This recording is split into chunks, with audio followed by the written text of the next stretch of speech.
April 2nd, 2017.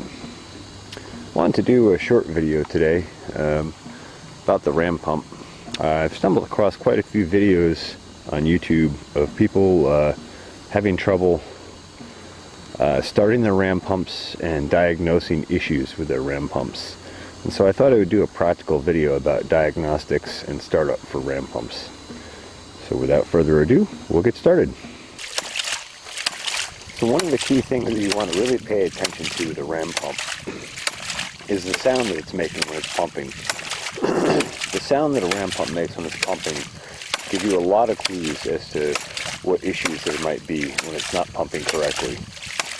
Right now, it's pumping correctly. It's been running continuously since I put it back online. March 27th, 28th, something like that. So you notice there's a very solid thunk sound to it.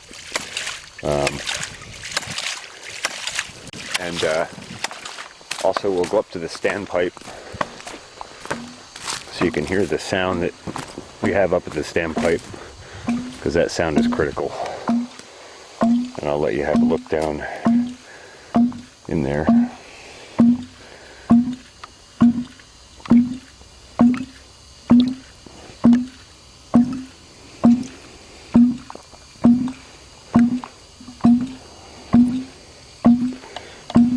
Okay, so hear that that thumping sound.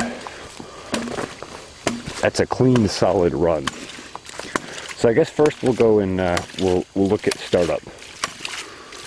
So just a sec. Okay, so now I've shut the ram pump off and I've drained the pressure out of the pressure chamber, which I'll prove by letting you have a look at the pressure gauge. I don't know if you can see that. Now you can see it. Pressure gauge is at 0, or virtually 0. I've shut off the discharge line to the delivery line because I have about 28 psi static head pressure on there right now, because that whole column going up to the reservoir up top is full of water. So without that pressure, ram pumps don't really usually start up too easily. Now this one was running really well. I actually had a hard time shutting it off today, even dumping the pressure off. But so the idea to start a ram pump up, you need a certain amount of back pressure in order for a ram pump to run. Typically between 10 and 20 psi is enough to keep the pump cycling in operation. If you have less than that, then the pump doesn't have enough rebound pressure to send the shock wave back up the pipe, which makes the valve kind of separate back from its seat a little bit, which makes it fall back open so the next cycle of water can flow down the pipe.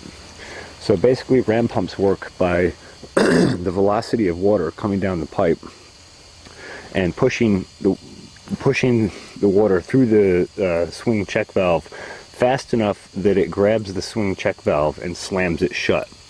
So when that check valve slams shut, it causes a high pressure spike. That high pressure spike is transmitted through the other check valve and pushes the excess pressure into the pressure chamber. That pressure is built into the pressure chamber and stored there for a moment between when this pressure valve opens and closes. When this pressure in the chamber and this side is equal to the pressure in this side, this spring check valve closes back up, and so that holds that surge of water in there. And that's how a ram pump basically works. It causes surges of pressure, and those surges of pressure are locked into the delivery side of the pump. So one of the biggest mistakes I see people making is when they're trying to start their ram pump up, they don't close the output valves. So with the output valve wide open, it's very hard to start a ram pump up. So that water you see flowing out right now, that's just coming out from the standpipe down to here through the valve, because it'll open the spring check valve because there's higher pressure on this side. You see my finger? Higher pressure on the uphill side than on the downhill side. So right now we're just leaking water. And I'll show you. Let me make sure I got the camera on it. Sorry. I'll show you here. You see how I can open the valve and let it go, and it won't start up because there's no back pressure to cause that rebound shock wave that's necessary for the ram pump to operate. Also, you'll notice when I do that, it leaves the pressure off of the lower valve because so much water is flowing out the top valve. Okay, so this is the biggest common mistake I see with people with ram pumps. Not properly locking their valves out. So when you first go to start up a ram pump, you want to lock all your output valves closed.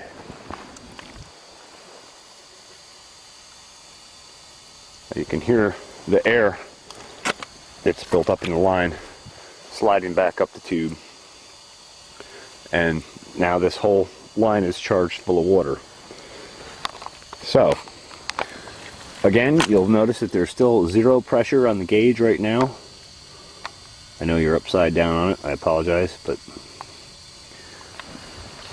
Okay, so now we've discharged all the pressure. So this is like we just put in a brand new ram pump. We want to start it up. Here we go. Now my ram pump is pretty efficient, and my pressure chamber is really well designed. I've gotten things really tightened up. So you'll see it starts right up. Usually it isn't quite this easy. Usually it'll take you 10 or 15 tries so you get enough pressure over here to get that back pressure wave that you need. Now you can hear right away, this thing is running solid right off the bat. I spent a lot of time tweaking and tuning and making sure my fittings are tight. One of the other biggest issues people have, let me shut this off a sec so you can hear me. One of the other biggest issues people have are leaks in their pressure side of their line. If you have a lot of pressure leaks, you're going to have a really hard time getting your pump started, and you're going to lose a lot of efficiency because you're going to be leaking a lot of your pressure and water. The higher you're pumping, the more pressure will be sitting on your low point where your pump is, and consequently you'll be leaking that much more water and not delivering that water to your destination, which is what you really want. So make sure all your fittings are tight and sealed well. Make sure everything fits together well. Make sure there isn't any stress on the, like on where the ram pump mounts and your pipe and stuff. You'll notice I got a little bit of flex in there from the PVC pipe. And this originally was 1.5 inches. I bumped this up to 2 inch to give it a little bit more strength against that. And it seems to hold up okay. Anyway, so that's one of the biggest issues people have. So once you get your pump running, eventually, once you get your pump running, you'll want to start pressurizing your discharge line. But you're going to want to do that gradually and carefully. In my case, like I said, this line is actually charged full. I'm not going to go drain my entire reservoir to do this demonstration. But I'll tell you, when you go to do this, you should be opening your line very slow, or opening your discharge valve very slowly as pressure builds in your pump. And if you do that, you'll kind of guarantee that that you fill the line slowly. And you'll need to reach a point that's high enough to give you enough back pressure of the same 10 or 20 psi that you want to see to keep a pump operating. Let's see, 10 psi times 0.433 pounds per square inch per vertical foot. I think you're looking at like 20 some feet, something like that.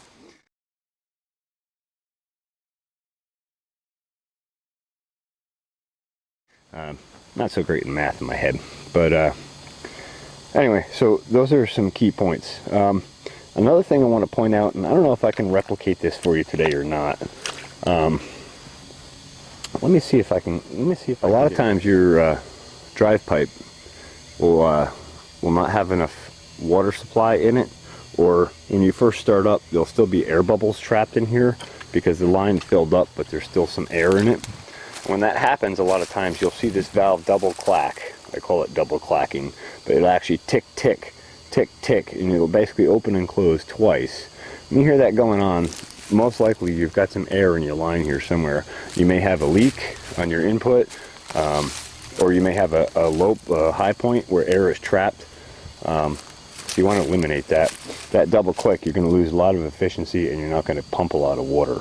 So let me just see if I can replicate that quick. There we go. I actually had to shut the water supply off. Hear that weak slap?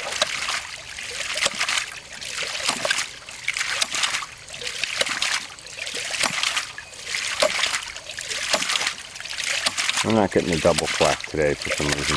Not getting enough air in the line, I guess. But, here, how it's not cycling quite like it should be. Yeah. See that? Prime example. So it'll look like it's running, and it'll stop on you. Nothing more frustrating than getting your pump going, and then it stops on you again. Okay, so now we've let it fill. Back to the standpipe. I don't know if you could hear those bubbles bubbling up over my voice.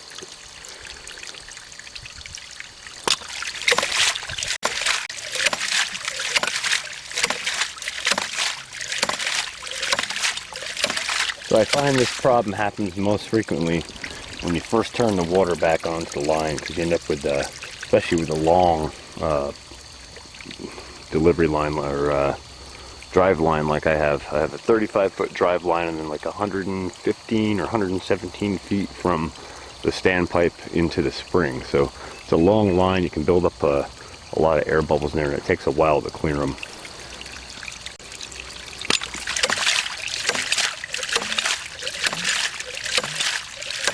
And you can actually hear the standpipe. You can hear the water drain down out of the standpipe initially before the flow in the line stabilizes.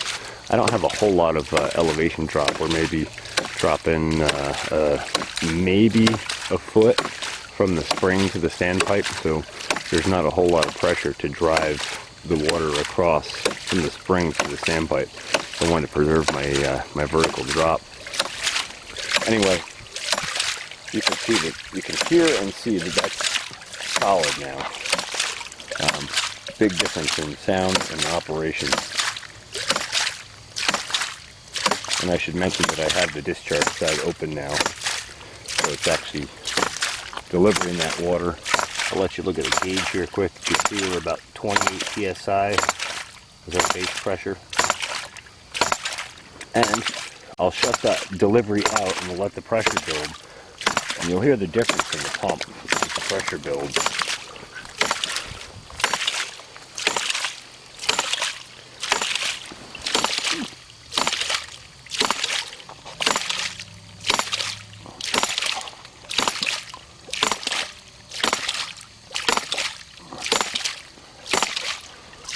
Really getting a lot of reflection there.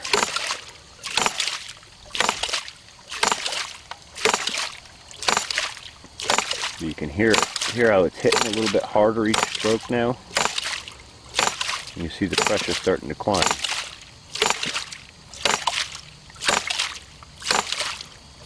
It's interesting, on this particular pump, I haven't played with a whole lot of these yet, but on this one you get to about 40 psi and the pressure starts to climb much faster. It's really interesting. It's like it hits an efficiency peak curve or something. I've tried maintaining 40 psi or thereabouts to get more volume delivery, but it just doesn't give you any more water. You just put more stress on the pump itself, so better off just to go to your delivery height, I find.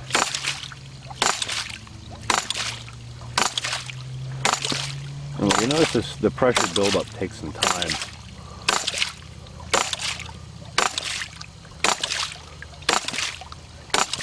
And I'll clip this off and then we'll come back and let you get a look at the pressure higher. Okay, we've just hit about 45 psi.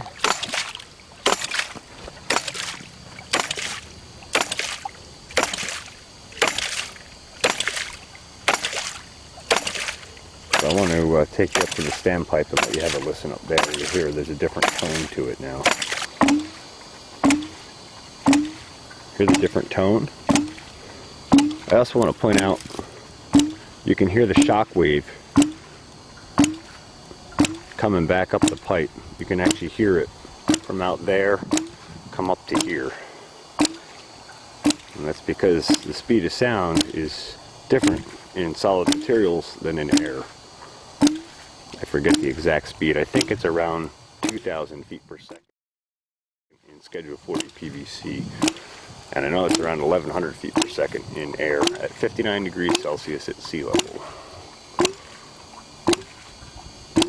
Anyway, you can hear a significant difference in the sound of the pump as the pressure climbs.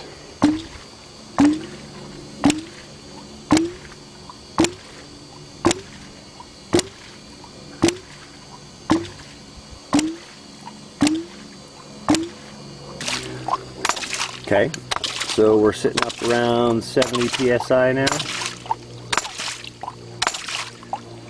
I want you to hear the difference in the pump too.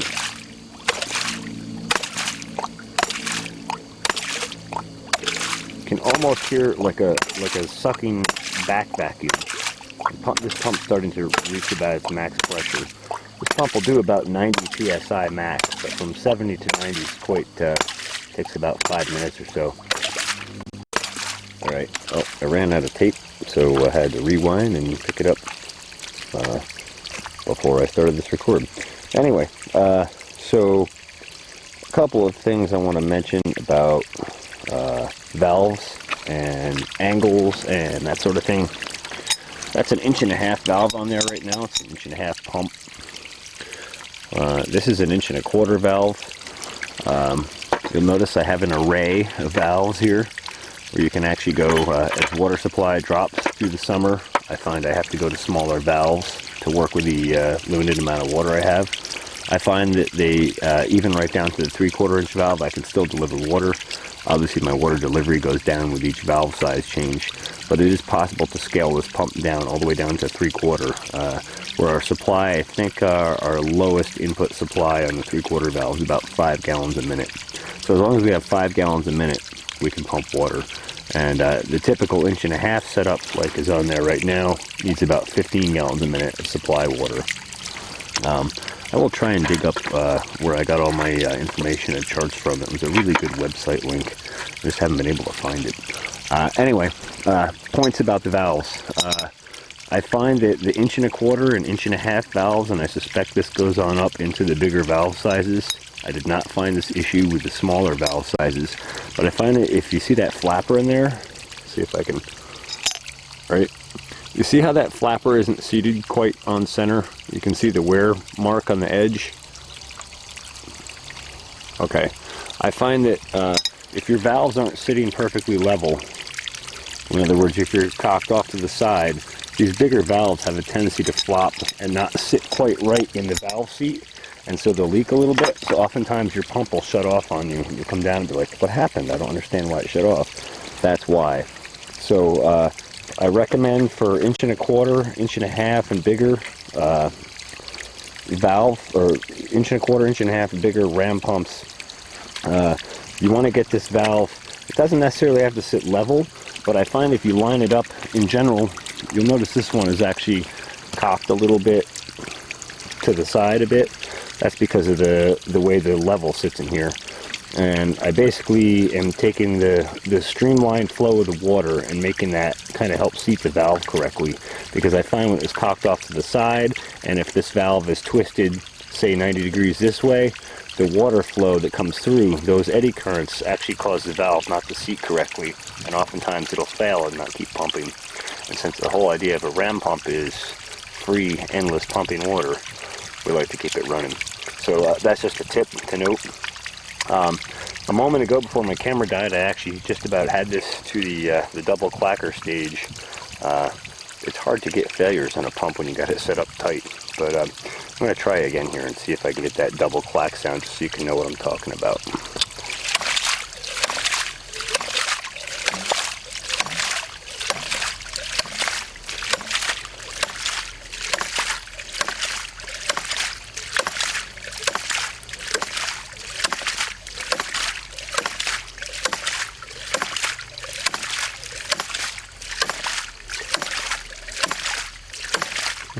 Having a hard time getting there today.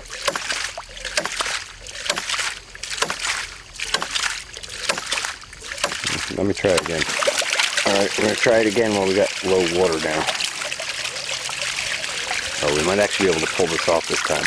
Okay, so this is a good example of you just installed the pump the drive pipe isn't full all the way, so the valve isn't tripping. You don't have any pressure in the chamber. Okay, so why isn't it working, right? Here's why. Because you didn't fill this line all the way. Hear it? Filling up. Alright, so you let it go. You let it go too early, so there's bubbles in there. There you go. Hear that double clack? That's because there's bubbles in the line, and the air compresses. Air compresses much easier than water does. Yeah, see?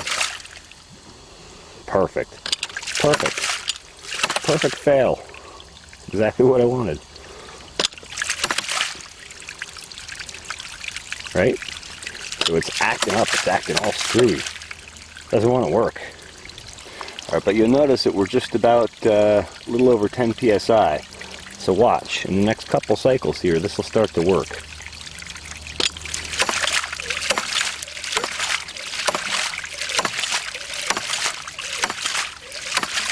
See that?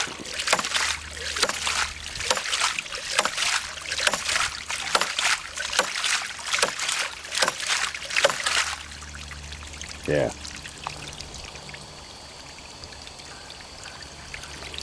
Alright, so now we're going to tweak this valve in place where it's supposed to be. Well, if I can, hold on. Okay, so notice the valve is in alignment with the pipe, right?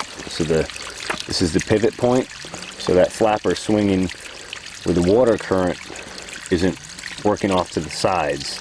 It's working in flow with the pipe, for lack of a better way to say it.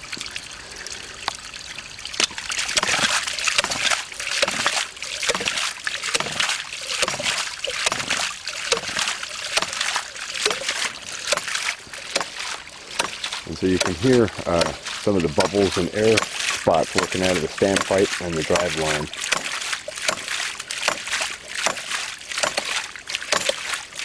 Okay.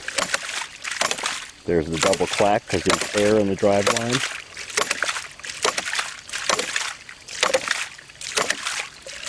Perfect. Perfect example of air in the drive line. The double. You're getting two opens and closes in a cycle. You don't want that. It's extra wear on the valve, extra wear on the pump, and ultimately indicates that you have air in your drive line. Now, when the drive line clears that air, which it will eventually,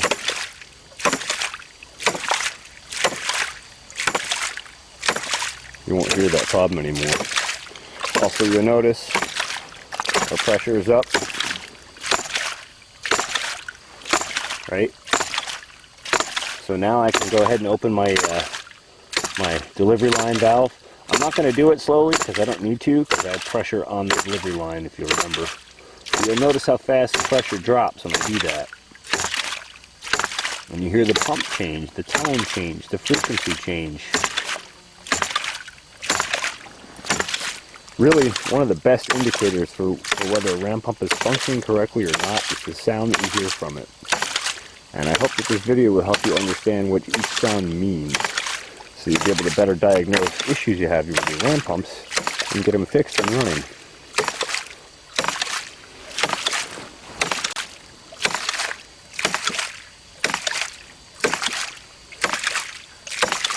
So there we are, running solid.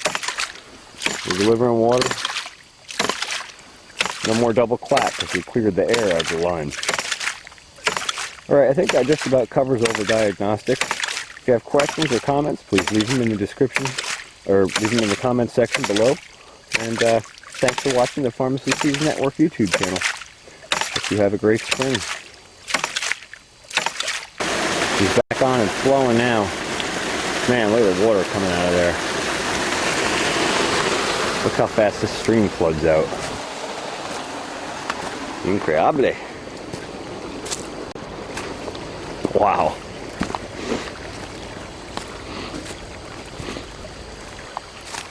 Yeah. Oh, hey, the pump stopped.